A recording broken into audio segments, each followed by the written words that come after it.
bạn nhá. Lúc 6 giờ sáng này nhá, mình đi cho ếch ăn nhá. Thấy một chú này, chú nó là phi ra nhá, đi đây coi.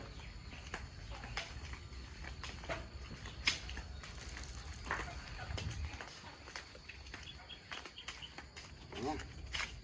Chú phi ra nhá, phi ra là mình tiến luôn cho một phát này. Thấy các bạn thấy mình tiến một phát này. Đây.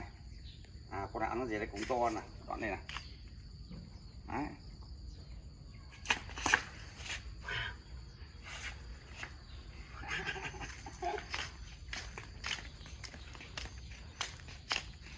Phát là bắt luôn.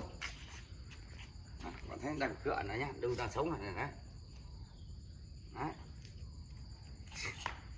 Con này là hổ trâu các bạn ạ. Này hổ trâu nhá. Này trong vườn nhà mình rất là nhiều luôn nhá.